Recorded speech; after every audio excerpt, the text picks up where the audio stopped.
Let's take a look at Huffman coding, which is a compression technique used to reduce the number of bits needed to send a message. It's based on the idea that the more common letters in the message should have fewer bits needed to represent them. And similarly, less common letters should require more bits to represent them.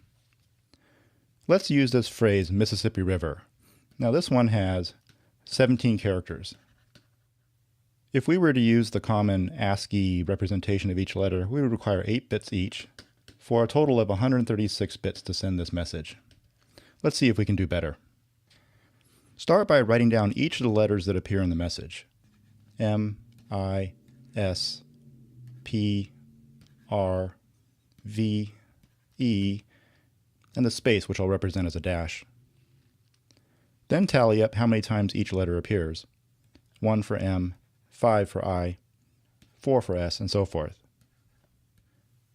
Next, sort these by their frequency of occurrence. I'm going to sort them with the greatest number on the left-hand side and the least number on the right-hand side. In order, that would be I5, S4, P2, R2, M1, V1, E1, and space 1. We're going to be building a tree out of this by merging together nodes and combining them into one.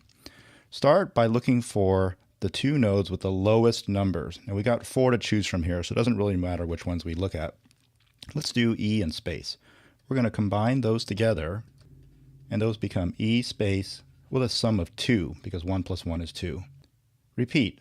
Find the two nodes with the lowest numbers and merge them together.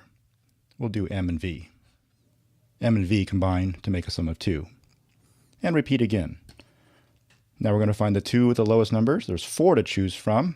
Doesn't really matter which ones we choose. Let's do P and R. We'll merge those together and make P, R, 4. And we just keep repeating. We got 2, 2, 4, 4, and 5. Let's do the 2 and 2.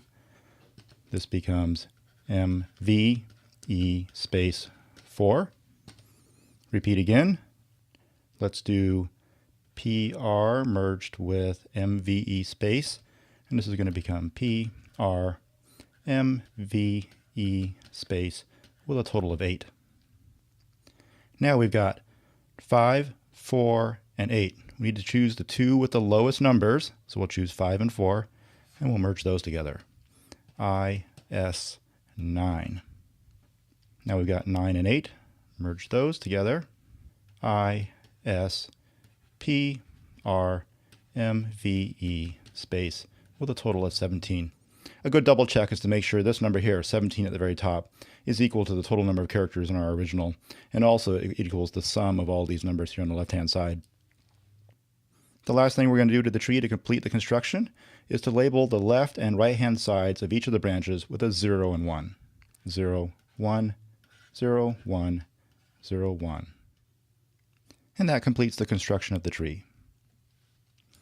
To find the binary encodings for each one of the letters, just start at the top of the tree and follow each one of the branches down to the letters.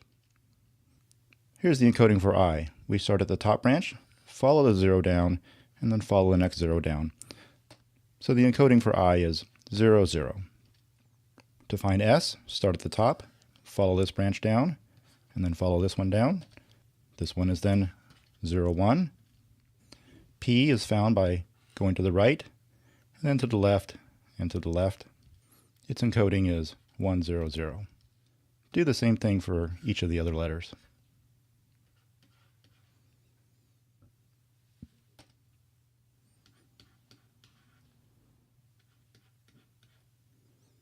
Now look here, the letters with the greatest frequency have the shortest bit representations, and the letters with the lowest frequency have the longest bit representations.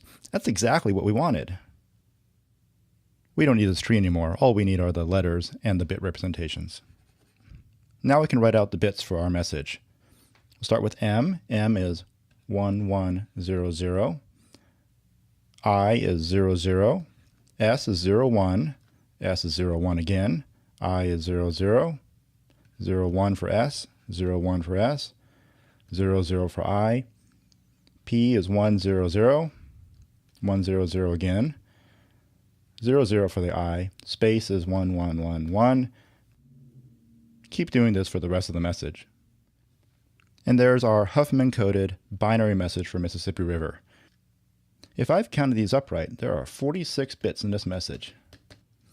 That's a dramatic savings over the original 136 bits needed for the message.